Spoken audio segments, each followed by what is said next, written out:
Okay, so last time we were talking about how much we loved the film The Odyssey because you got us tickets to go see The Odyssey, and I said it was 4.5 stars out of 5. Just mainly because you said 5 out of 5 is a masterpiece. Yeah. And I'm trying to think, is there ever been a masterpiece? But I really it's right loved up it. there. So did I. Absolutely loved it. And in fact, I spoke to somebody in work who was also at it, and I asked them, and they absolutely hated it. They did not. No. They also said this kind of movie isn't my kind of movie. So then, like, it is like it's an The epic. only person who didn't like, I could think, who would not like that would be Troy Parrott. The sacking Troy. Yeah, Troy Parrott, Yeah. John Troy or Jim Troy, who played hurling for Offaly in the 90s. The only people with Troy connections, I would have thought, would not like this. Troy McClure and Troy Parrott. Why did they not like it? They just don't like these kinds of movies, I don't think. It's not Why that... did they go? Well, I suppose maybe somebody else, or maybe one of their date wanted to, right. one of those things. Anyway, look, I loved it. I would also happily give it 4.5. Loaded heads out of 5. FHM heads. Oh yeah. Do you know the weirdest? One of the weirdest parts of my career so far. I hesitate to use the word as all encompassing as career for the ramshackle smorgasbord of gigs I've cobbled together over the last 15 years. It's a career. I did Celebrity Mastermind with Jane Middlemas. Jane Middlemas is the quintessential top of the pops, lads mag, on the front of those. Yeah. Lovely woman, really smart. But when I found out she was going to be on it talking about Duran Duran, bit of a like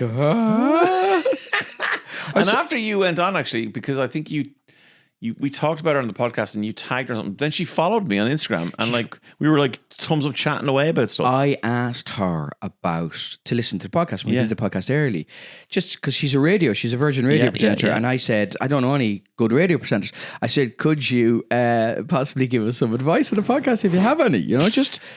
And that's why I'll take someone else to the next premiere.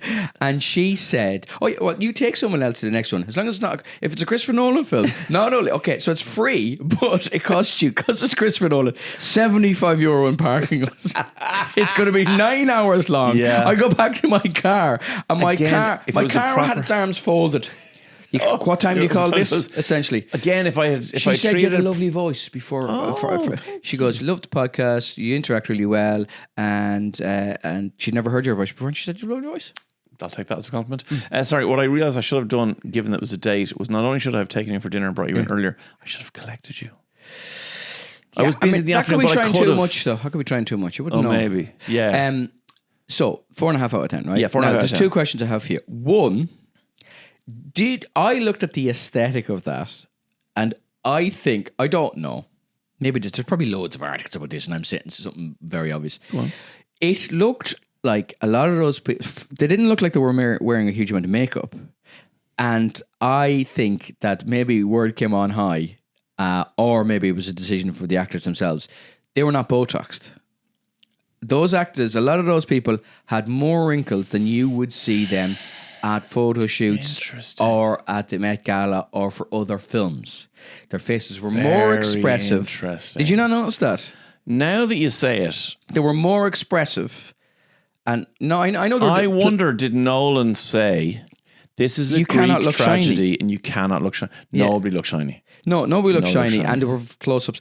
Listen, by the time this comes out, there'll be loads Guardian think pieces about why they couldn't. That they were observation, though. Yeah, I really, really think that. How did you feel about the language? Because there's been a lot of stuff about the language. No, I had no problem with that. Like, it's like,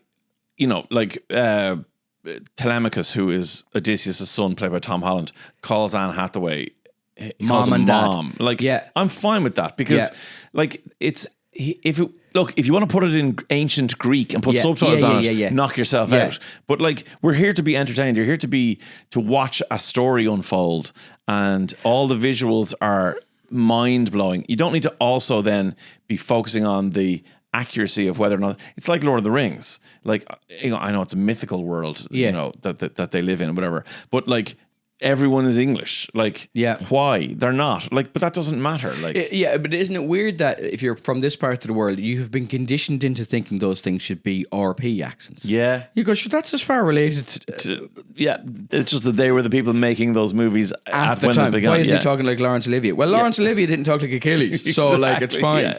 No, I had no problem with that. I thought Mom and Dad, it was a little jarring, and I thought, but then Mother and Father, like, you know, yeah, I know, yeah, it didn't take you out of the story. No, it didn't. I don't think it did at all. I think I noticed the first one. I noticed Mom. My dad will come back. No, I didn't. My dad, I didn't. Register. Okay. I only registered the Mom one. Okay, and then I was like, "Oh right," and then, but then immediately I went, "I'm like, yeah." But did you remember Colin Farrell got hassled because he did Alexander with a slight Dublin accent? Yeah, but like that's his accent. Like, yeah, but no, I think it was a deliberate kind of Oliver Stone. We are going to invent. No, he wasn't. He didn't do that. No, he didn't do that. And then I wept for them. There were no more. There were no more suburbs to conquer.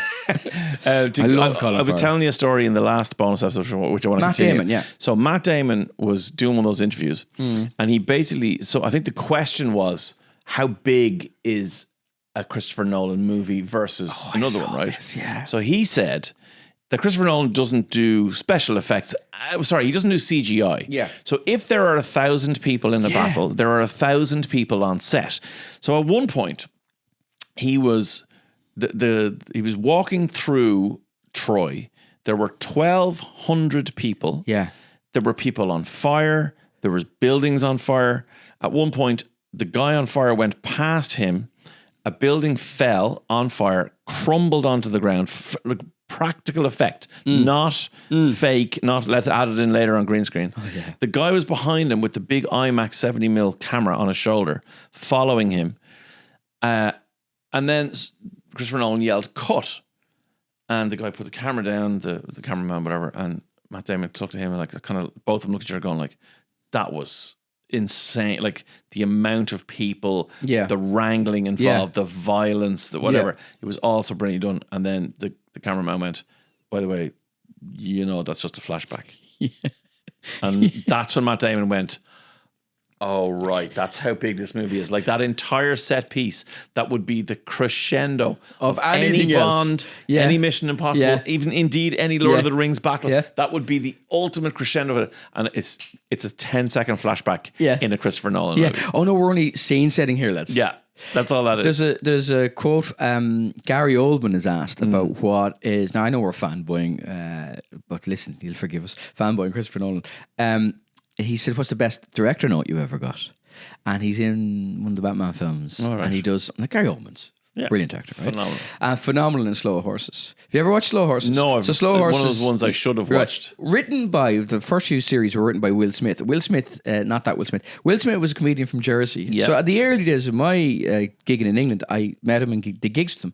And he's from Jersey, and one of his set pieces at the end of a gig, like it could be a rough gig, he would connect any actor to an episode of Bergerac within 6 moves.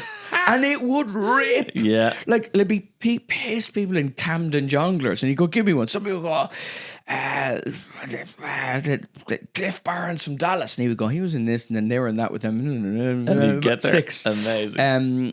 So, why was I bringing up? You were bringing up because Will Smith wrote. Sorry, Gary Oldman was it. Gary Oldman, brilliant Slow Horses. So, he said, "What's the best director's note you've ever done?" He's doing a Batman film, and Christopher Nolan, he does a take, and Christopher Nolan just walks up to him and he goes, "There's more at stake." And just walks away, and he goes, "Okay." Wow. And then does it, and he goes, "Best note in my career." Okay, that's incredible. Yeah. When we were watching the film, before we watched the film, I said to you, because obviously there are, how do I say this without giving anything away? I won't give anything away. Let me just say, there's beautiful women from Greek myth in it. Yeah, okay? Sure. And I said to you, do you have a hall pass? Has your missus said to you, should you come across this person, off you go? In a jokey way. Yeah. Because let me set the scene for you. I said to my wife once when we were watching television, if I died, when would you remarry? Fair. Right? So there wasn't a question of it. It's when would you remarry? And my wife said to me, "Well, what time did you die at?" And I was like, "What do you mean?" She goes, "Well, is stuff still open?" is what she said. Which I thought was a little cutting. Like, because I'm still going to still get to Hogan's. If you die at 7 or 8 o'clock in the morning, and we get the paperwork up by 9, I mean, City Hall's probably open till, and I know he's available. Hold on.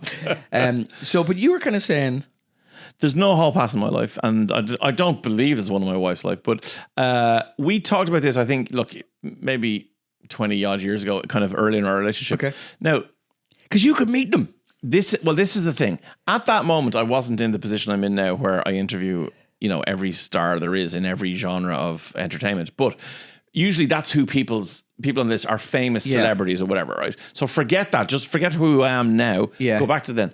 And I don't know, we just kind of came to this thing where we both kind of said, like, why would you not just go and try and find get that them? person? Yeah, like that if you had this hall pass, there was a kind of an inference that, like, I settled on you, but you're not Lionel Blair. Why did I pick him? I was literally thinking who's the handsomest person I could think of, and I thought of Lionel. I will never, ever allow you, when I have to think of something musical and I can't think of anything beyond 1997, and you unmercifully slag me for having an out-of-date reference. You searched for the most handsome man you could think of, and you picked a tap dancer from 70s and 80s in the UK light entertainment. What I love about this is right now, Diarmuid has put a graphic of Lionel Blair up on the screen, and everyone can see that that's what I thought of. This is amazing. Who else did you rule out? Well, he's no Paul Daniels, let me tell you. He's no Jimmy Tarbuck. I said to people, I gave her a hall pass, but I said no Paul Daniels. No Lionel Blair. If she comes home with Michael Crawford, I mean, who doesn't love me at that? Ooh, I've done another whoopsie on the carpet.